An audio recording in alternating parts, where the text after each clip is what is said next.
If you find yourself feeling calm when you're alone, but anxious in relationships, this video is for you. So I want to talk about why is this a thing? Why is this pattern happening? Why do you have the ability to feel calm and at ease when you're single or alone, but when you're in a relationship or newly dating someone, you feel anxious all the time? And when we are single, when we are not in relationship, we don't have anybody coming around who has the possibility to trigger us, right? When you are single, you don't have anyone perhaps who is pressing up against your boundaries or invalidating or minimizing your emotions or telling you that your needs are too much. You don't have anyone not prioritizing you in the way that you would like them to, which then makes you start to question your worth, right? When you're single, you are not existing in a dynamic where certain parts of yourself are going to be tested or challenged, which is why it's easier to feel calm when we're single because we don't have to make ourselves vulnerable in any way. We don't have to put ourselves out there. We don't have to test our boundaries. We are just existing in a space where we don't really have to be intimate and close and risk any form of rejection or letdown. So, this is why I always say we can only do so much healing work before dating, right? When we're single. And then once we're in a relationship or we start dating again, then a whole new level of possibility opens in terms of our healing journey. So I want you to really think about the healing and the parts of yourself that you want to focus on if you are single or before you start dating again. And the three elements that I want you to focus on are your emotions, your boundaries, and your sense of worthiness. So let's talk about first your emotions, right? When you are single, it's really important to begin to notice and acknowledge and be with your emotional experience. What does that even mean, right? If you're anxiously attached, it's so common to spend so much of your time and your energy and your effort exerted on the people around you. What are they thinking? Do they like me? Are they going to call me? What are they doing? Did I mess things up? What do they think, right? When we are externally focused, this leaves very little attention and energy left for ourselves. So when you are building your relationship with yourself and focusing your energy on you, being able to notice what do I feel? What's going on for me? Does X, Y, and Z fill my cup or drain and deplete me, right? When you are just going about your day, being able to notice how you feel, what brings you joy and what makes you stressed and anxious, right? If a certain conversation elicits a certain level of anxiety or frustration, we don't take the time to notice these parts of ourselves. I spent many years disconnected from my emotional experience because I was so focused outside of myself.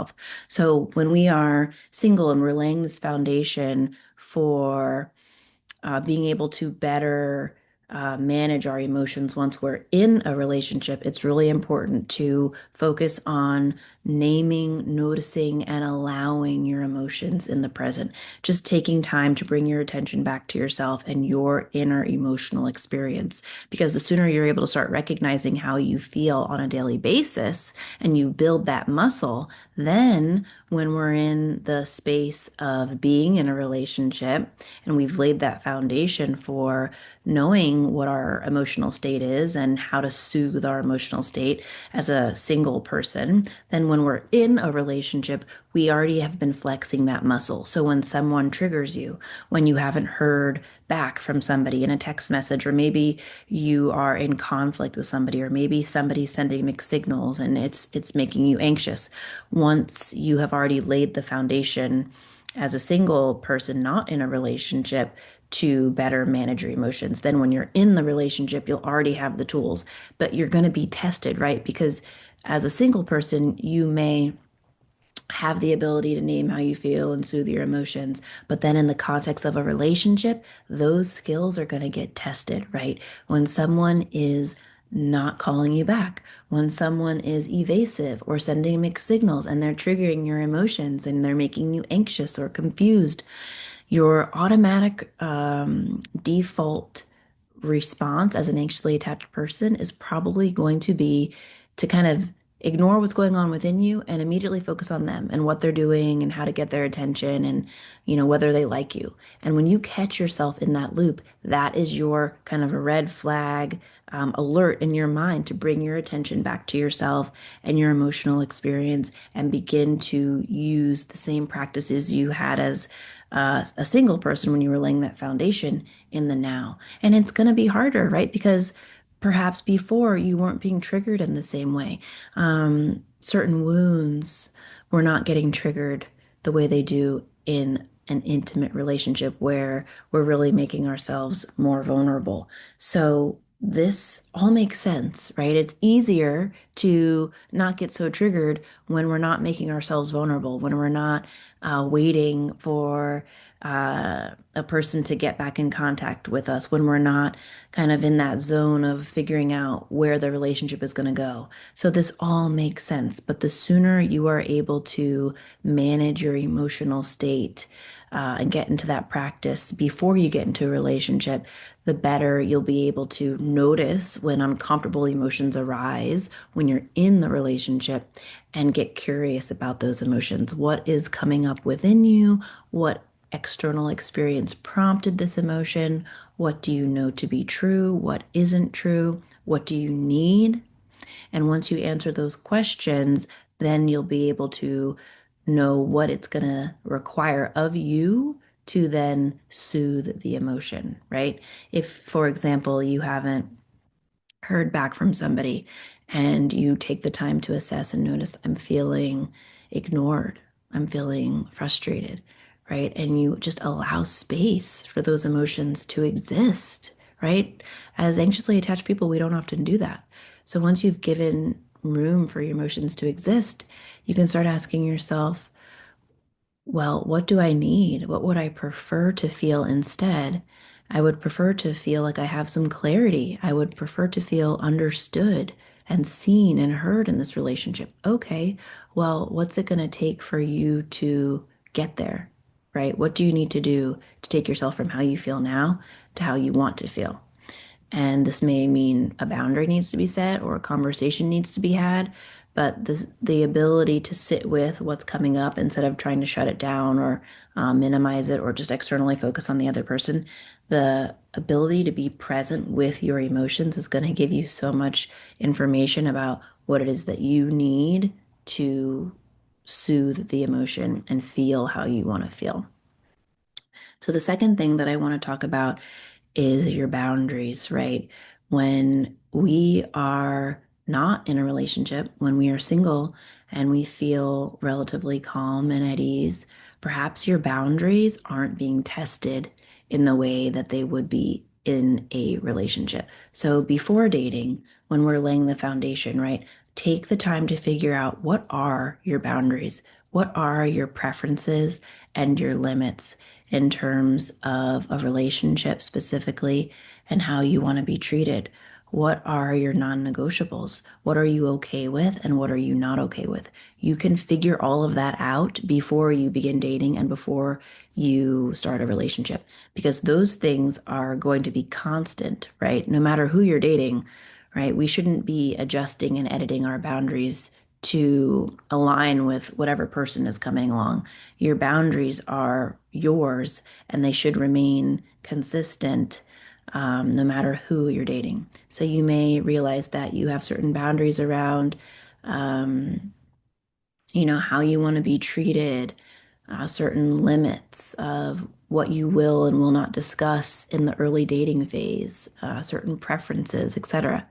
And so then once you're in the relationship, though, those boundaries again may be tested, right? Somebody may push up against a boundary, somebody may disrespect a boundary, but that's not happening when you're alone and single, for example. That's why we always are like, why do I feel so calm when I'm single, but then when I get in a relationship, I get anxious. It's because the boundaries aren't being tested.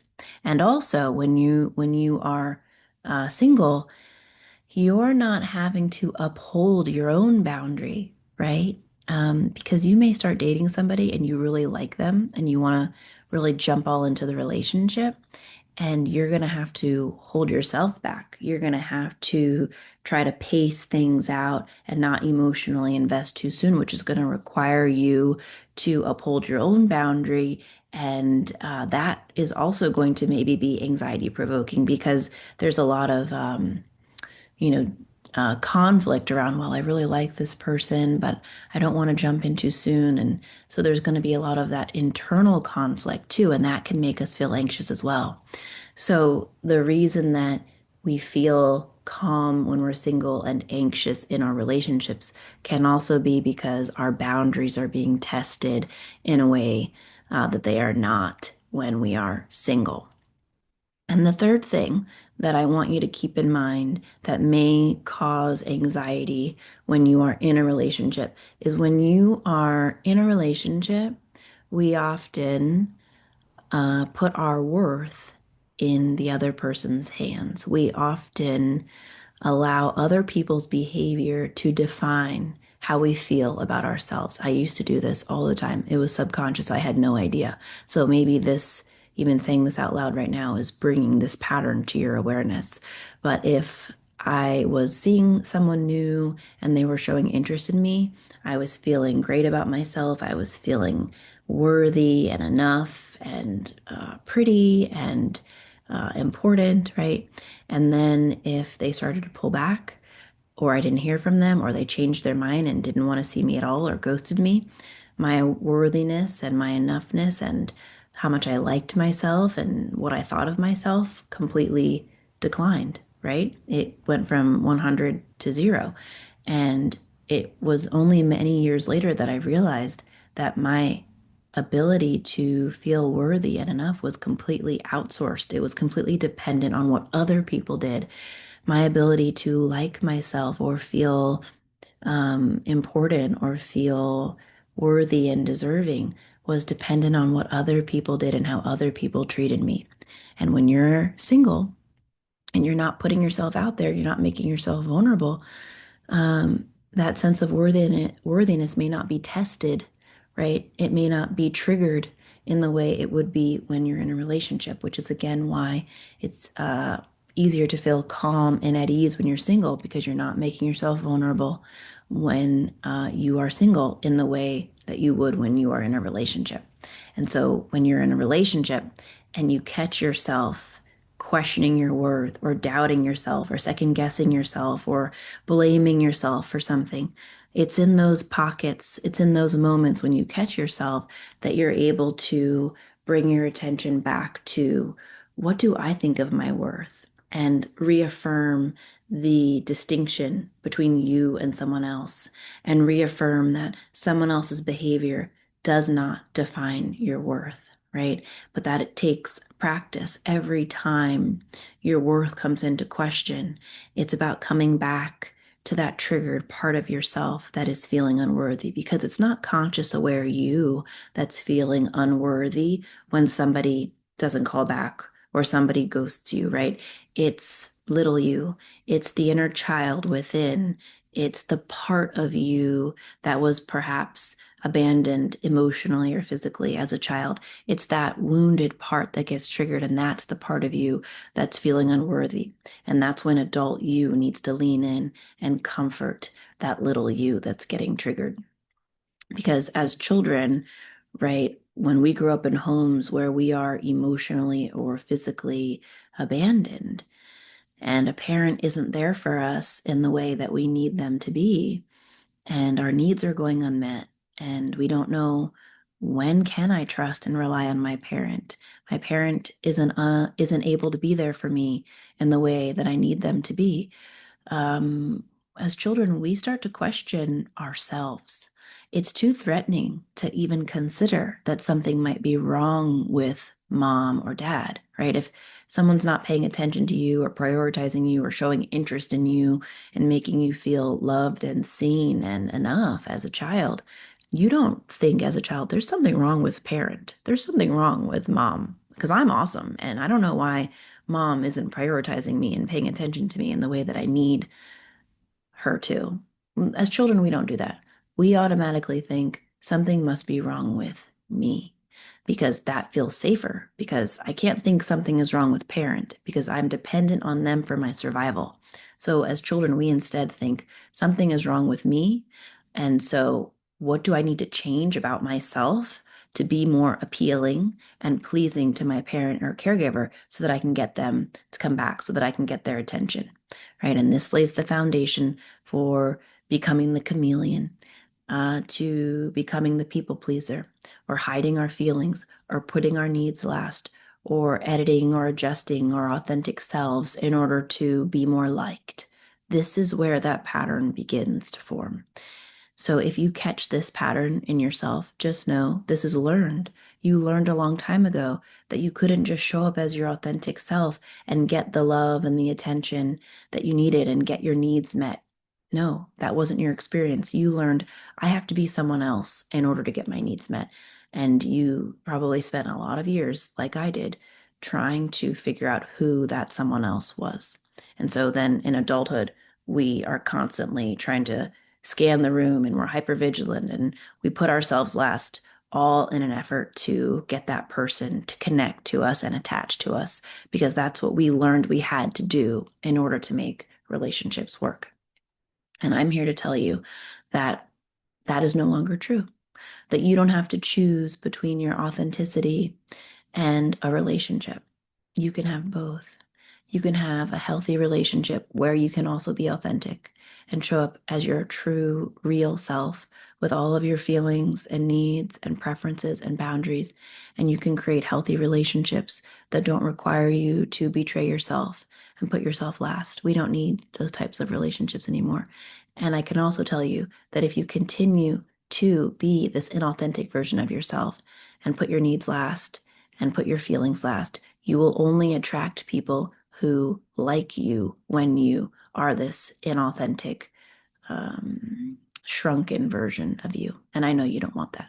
So I hope this video has been illuminating and set some parameters and pillars for the things that you can begin to focus on: managing your emotions, getting clear about your boundaries, and always reminding yourself that you were born worthy and enough just as you are. You just learned something different.